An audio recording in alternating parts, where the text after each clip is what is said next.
faut rappeler que ceux qui vont poser la question, ils auront 1 minute pour poser la question. On ne peut plus par le temps, il est presque 18h30. Donc 1 minute pour poser la question rapidement et puis 2 minutes à chacun des débatteurs pour pouvoir répondre aux questions. Donc on le fait ici rapidement. Ok, c'est bon, comme ça. Monsieur Kwaojan, venez rapidement. Kwaojan a appelé pour sa question. Rapidement, monsieur Kwaojan, venez pour votre question. Tu as 1 minute pour poser la question, tu choisis.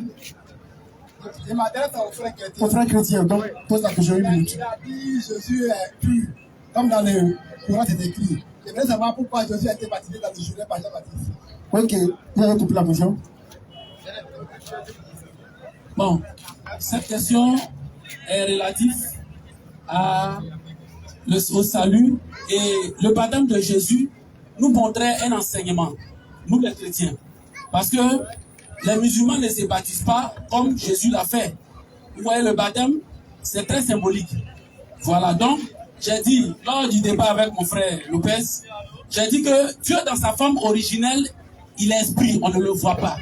Mais pour le problème du salut, il fallait qu'il vienne. Parce que l'Ancien Testament avait prophétisé que Dieu viendra lui-même. Et on avait fait sortir ces versets ce jour-là. Et lorsqu'il est venu, il était en Christ. Comme nous avons vu dans 2 Corinthiens 5, 19. Donc, Christ était un modèle pour nous. Vous voyez un peu? Il était un modèle pour nous. Voilà pourquoi lui-même, il s'est fait baptiser. Mais il y a une différence. Ceux qui venaient se faire baptiser confessaient les péchés. Mais par rapport à Jésus, il n'a pas confessé ses péchés. Et même quand tu lis bien dans Luc chapitre 3, là-bas, il y a lieu son baptême. Jean même ne voulait pas le baptiser. Parce que Jean avait reconnu que Jésus était grand que lui. Jean ne voulait pas, mais Jésus a dit laisse faire. Parce que c'est un modèle que nous devrons suivre. Comme dans Matthieu chapitre 6, il avait donné le modèle des prières. Donc c'était des modèles que Jésus, voilà. C'est ça. Donc, merci. 2 minutes aux musulmans pour pouvoir répondre. On dit pourquoi il est venu se faire baptiser. Mon frère vient dire que c'est un modèle, c'est rentré, c'est sorti ici. Ce n'est pas écrit, mon frère. Les prophètes, ils sont modèles avant. C'est pas quand Jésus est arrivé que le modèle des prophètes est arrivé. Donc arrête de distraire les gens ça. Jésus, on dit pourquoi il est venu se faire baptiser là-bas. Premièrement, vous devez savoir, Jean baptisait les gens à cause de leurs péchés. C'est les pécheurs qui se baptisent. Pour les chrétiens, quand quelqu'un se fait baptiser, c'est à cause de ses péchés. Ça, c'est dans la règle des chrétiens. Personne n'a baptisé Jean-Baptiste. Donc Jean-Baptiste baptisait les gens à cause de leurs péchés. Donc il allait chercher quoi là-bas? Baptême de repas, il allait chercher quoi là-bas? Exemple, excusez-moi de dire ça. On dit il y a un coup de conclé là-bas. Toi, on te voit en tant que ça, tu rentres dans le coup de conclé là. Tu vas chercher quoi là-bas? Si tu vas le faire d'avoir là-bas. Attention, mon frère, faut dire ce qu'il a envie de dire. On va venir fatiguer les gens ici. Merci. À deuxième question rapidement. Ok, c'est une question pour les deux côtés. D'accord, allez-y. La personne veut savoir, est-ce que Dieu a-t-il besoin de venir sur terre avant de pardonner le péché de l'homme? 2 minutes. Allez-y. Ok, mais moi je ne comprends pas, frère Lopez. Tu regardes tout ce monde-là, tu ne veux pas entendre raison. J'ai dit, Jésus, lorsqu'il est venu là, quand les autres partaient se faire baptiser au Jourdain là, la Bible dit, Luc chapitre 3, confessant les péchés. Mais pour Jésus, est-ce que Jésus a confessé les péchés? Non! Il dit, c'était un exemple pour nous les chrétiens, Jésus donnait. Et dans Hébreux chapitre 9, verset 28, la Bible dit que Jésus est sans péché. Le Coran a confirmé que Jésus est pur. Mais c'était un modèle, il faut comprendre ça. Bon, la question, vas-y rapidement. Est-ce que Dieu a-t-il besoin de venir sur terre? Oui, il a besoin de venir sur terre. Et quand nous lisons dans Ésaïe chapitre 35, à partir du verset 1 à 6, Dieu lui-même avait prédit. Quand nous lisons Genèse chapitre 3, verset 15, Dieu avait prédit beaucoup de fois qu'il viendra. Par rapport au problème du péché. Par rapport au problème du péché. Dans l'Ancien Testament, c'était le sang des agneaux, le sang des boucs, qui couvrait le péché, mais qui n'effaçait pas, qui n'annulait pas. Mais il fallait que Jésus vienne. Il fallait que Dieu même prenne une forme humaine pour venir. Voilà pourquoi à la croix, il a accompli cela. Quand nous lisons dans Matthieu chapitre 27, ça c'est la Bible qui le dit, c'est pas moi. Ne regardez pas moi, mais c'est la Bible. C'est ce qui est vrai. Voilà, donc c'est l'enseignement que la Bible donne. Et lui, il a une mauvaise manière d'interpréter les choses. Quand il parle, il dit les frères chrétiens disent. Non, c'est la Bible. Aujourd'hui, là, si toi, tu te permets d'enseigner le Coran partout là. Nous, on dit que non, c'est ce que le Coran dit que tu fais. Ah, donc, quand même, un peu de modestie, quand même, frère. Faut respecter les gens, c'est important. Faut pas dire, vous les frères, que vous faites ceci. C'est parce qu'on a vu dans la Bible qu'on fait. Ou bien, quand même, ça là, je pense que ça n'a pas besoin de nous. Voilà, donc. 2 minutes pour... Vous voyez rapidement mon frère en train de dire des mensonges comme ça. Il dit non qu'avant, dans l'Ancien Testament, le sang c'était pour couvrir les péchés. C'est faux, mon frère. Tu ne connais pas. Faut te donner l'enseignement. Va prendre Nombre 15, verset 22. Allez-y, prendre Nombre 15, verset 22. Pourquoi était destiné le sacrifice des cheveux? C'était pour les péchés involontaires. Calme-toi, jeune. Tu vas recevoir l'enseignement. Les animaux étaient sacrifiés. Vous pouvez prendre Nombre 15, verset 22. Notez ça rapidement là-bas. Vous lisez tout le contexte. On dit qu'il y avait des péchés involontaires qui étaient commis par les enfants d'Israël. Donc Dieu les ordonnait de faire quoi? Sacrifier les animaux, les taureaux pour pouvoir effacer ces péchés-là. C'est par rapport à quoi? Ça dit peut-être dans le temple de Jérusalem. Il faut rentrer peut-être avec le pied droit. Tu es rentré le pied gauche sans savoir. Donc Dieu te dit, non, prends l'animal, sacrifie. Même dans la Bible, farine pardonne péché.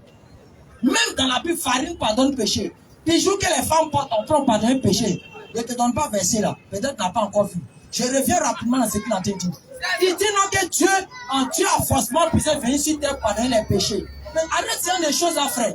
Jésus même avant même qu'il ne parte à la croix, c'est pas vous pour démontrer qu'il est Dieu, vous dites qu'il a pardonné le péché des gens. Il a pardonné le péché des gens comment?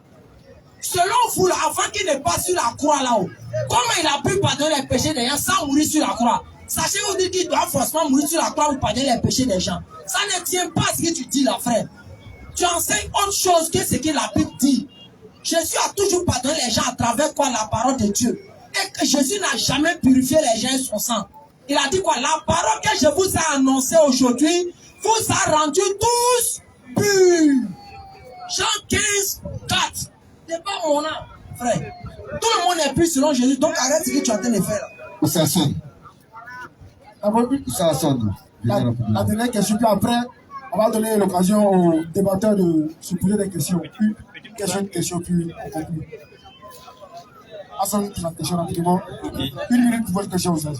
Ok, salam alaikum à tous et bonsoir mon frère. Acte 10, verset 28. Acte 10, verset 28, rapidement pardonné.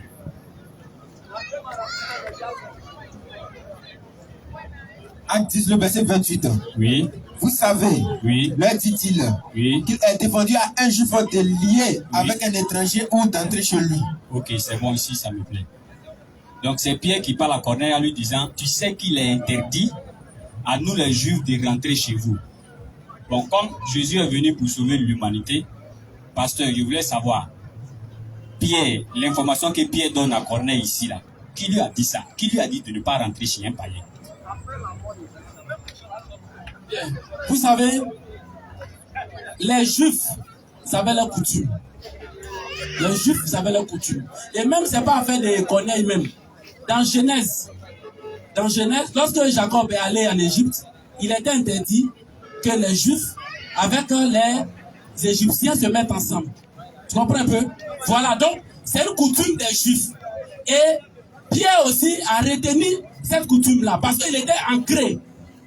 Il était ancré. Juste une petite seconde, pardonnez. Oui, vas-y, excusez-moi les usages. C'est-à-dire, là, c'est pas avant Jésus ni pendant Jésus, mais c'était après la mort de Jésus. Je viens, je vais te répondre. Je termine et puis je vais m'asseoir. Ok, vas-y. Pourtant, après la mort de Jésus, tout est accompli. L'Ancien Testament, la loi, tout est accompli. Maintenant, après la mort de Jésus encore, puisque vous avez dit, quand Jésus est venu, la loi est finie. Donc, l'Ancien Testament, Pierre peut plus mettre ça en pratique, puisque Jésus est là et Jésus est parti. Mais après Jésus encore, il va dire encore qu'il est interdit à nous les Juifs de rentrer. J'ai dit, qui lui a dit ça? Pierre là, c'était un juif, non? Qui a dit ça? Non, il n'y a pas une question, c'était un juif, non? Donc, c'était leur coutume. C'était leur coutume des juifs. Et dans Acte 10 que tu parles là, Pierre, ensuite, tu as posé une question, frère. Voilà. Vas-y. Monsieur, il a déjà l'heure. Voilà, tu as posé une question, non? Et dans Acte 10 toujours là, Pierre est parti chez Corneille. Effectivement, il est parti, ou bien il n'est pas parti? Il est parti, il a prié pour Corneille. Parce que c'était difficile pour lui de se détacher de la loi juive. C'était difficile. Mais après, il a compris. Il a compris. Jusqu'à ce qu'un ange de Dieu vienne le convaincre. On peut lire tout le livre des Actes chapitre 10. Vous allez comprendre ce qui s'est passé. Pierre ne voulait pas au début parce que c'était les lois. Mais après que l'ange de Dieu est venu le convaincre, il est parti chez Corneille. Il est arrivé ou bien il n'est pas arrivé chez Corneille? Okay, non, il est arrivé, il a pris pour lui, il a dansé pour lui, tout, il a compris. Qui est parti? C'est l'ange, non? C'est l'ange. Voilà. Mais, ok. Bon, où ça? La coutume à cause de ça?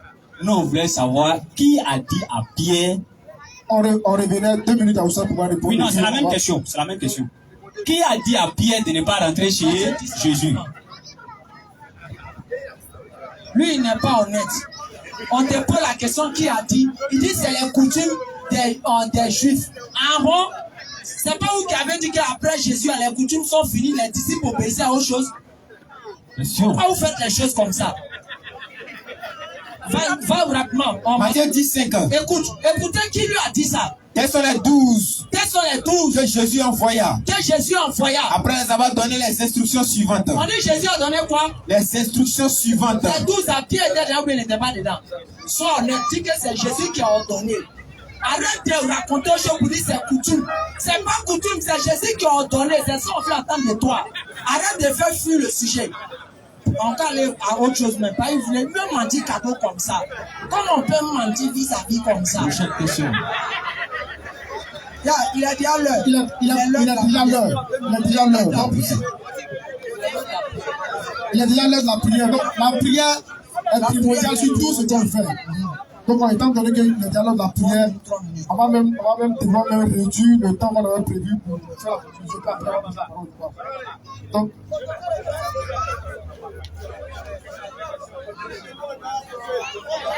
on va terminer et puis on va donner la parole au papa.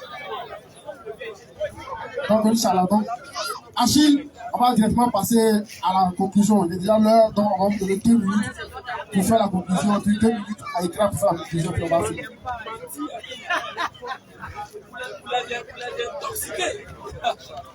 Donc, je rends gloire au Seigneur Jésus, le seul vrai Dieu, le roi des rois, le Seigneur des seigneurs, l'alpha et l'oméga, l'incommensurable, le Dieu véritable, le Saint des saints, le ressuscité, le Dieu véritable, le tout-puissant, lui qui a fait toutes choses par sa parole, et il est Dieu. Voilà, donc, pour ceux qui sont venus, je vous dis merci. Et ce que nous devrons retenir, c'est que le frère et moi, nous nous connaissons, on est ensemble, lui avec ses confrères. Voilà, donc, excusez-nous s'il y a eu des propos déplacés, mais c'est pour faire ressortir la vérité. Et je profite de l'occasion pour dire que tous ceux qui sont ici, là, je sais qu'il y a des chrétiens parmi vous.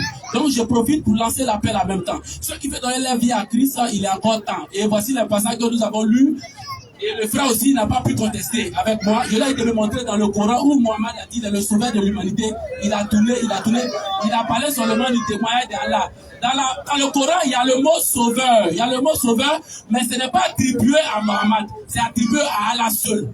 Mais quand nous lisons la Bible, nous voyons que Jésus dit dans Jean chapitre 3, à partir du verset 13 à 19, il a dit qu'il est venu pour sauver l'humanité. Et nous voyons aussi des mots, des versets qui sont attribués à Jésus directement comme le sauveur. Donc, mes frères, acceptez Jésus et vous serez sauvés. Mais si vous restez dans les raisonnements de Lopez, il ne lit pas la Bible avec révélation, il ne lit pas la Bible pour la comprendre, il va vous faire perdre. Merci Achille. 2 minutes pour écrire sa conclusion. Ok, nous remercions tous ceux qui sont venus assister à ce rappel. Vraiment, qu'Allah vous bénisse, qu'Allah met la Allez. Mettez pas le micro. Le frère, il a été fait croire comme si le mot sauveur, c'est Jésus qui est sauveur. S'il vous plaît, les gars, s'il vous plaît. Ce débat-là. Juge 1, le verset 25. Juge 1, 25. Oui. À Dieu seul. Notre sauveur. Par Jésus-Christ. C'est-à-dire Dieu sauve au travers des prophètes. Ça, on quand te dit ça en chinois. À Dieu seul. Aïe. Depuis, on te dit que c'est pour cela que quand tu prends Coran chapitre 3, le verset 103, là, dis quoi? C'est lui qui vous a sauvé. Dieu a sauvé les gens comment? Par Mohammed sallallahu alayhi wa sallam. Comme Dieu a sauvé les Juifs par Jésus. On peut laisser ce faux débat et tu crées. Mais pour les chers parents, chacun de vous a retenu ici. Vous notez, Coran chapitre 43, le verset 68 est clair. Allah dit, oh mes serviteurs, vous ne devez avoir aucune crainte aujourd'hui. Ceux qui croient en aussi et sont musulmans, entrez au paradis. vous et vos épouses, vous y serez fêtés. Le Coran est clair. Coran chapitre 46, le verset 13. Coran chapitre 41, le verset 30. Coran chapitre 4, le verset 13 à 14. Coran chapitre 5, le verset 16. Coran chapitre 65, le verset 11. Coran chapitre 57, le verset frère. Merci, les grands. Merci. On tient à rappeler l'assistance, on tient à remercier tout un chacun qui vraiment n'avait aménagé aucun effort pour pouvoir venir. Vraiment, merci à tout le monde. Merci aux internautes. Le frère Achille va se lever, il va serrer la main au frère Ekra. Comme pour dire que l'échange était vraiment dans la fraternité, dans l'amitié, et puis dans l'entente. Vraiment, merci. Merci à tout un chacun, merci à tout le monde. Et on va laisser la latitude au frère Ekra, étant donné que le forum appartient au groupe Nour Djama pour pouvoir conclure sur ce. C'est déjà conclu, mais j'aimerais dire à chacun d'entre vous, on t'a remercié Allah qui a facilité que il nous a éprouvé avec la pluie pour voir à quel niveau nous aussi on peut le tester. Allah c'est comme ça il est. Il met quelque chose devant toi pour tester, pour voir. Il dit il faut me tester, tu vas voir ce que j'ai fait. Donc remercions Allah d'avoir permis que nous puissions continuer le débat.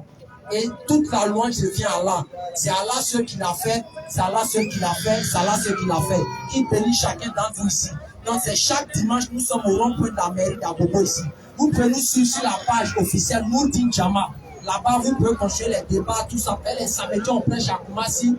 Vendredi, on prêche à Djamé. De là-bas, vous pouvez nous suivre. Abonnez-vous sur la page Nour Djama pour suivre les rappels là-bas. Invitez vos amis, vos frères à toujours venir assister au rappel. C'est important. Beaucoup de gens ont changé à Bobo ici. Ils étaient dans les royas, beaucoup de conneries. Aujourd'hui, par la grâce à la force d'avoir écouté le rappel, aujourd'hui, ils ont laissé beaucoup de choses. Vraiment, qu'Allah vous bénisse. Qu'Allah bénisse la Côte d'Ivoire. Qu'Allah bénisse nos autorités et qu'il protège la Côte d'Ivoire. Ok. Si ce Ashhadu an la ilaha illallah wa ashhadu anna Muhammadan Rasulullah ashhadu an la ilaha illallah wa ashhadu anna Muhammadan Rasulullah. Vous bénisse, la Côte d'Ivoire. Merci encore à notre frère. Merci à tout le monde. La vérité reste la vérité. Et le mensonge reste le mensonge.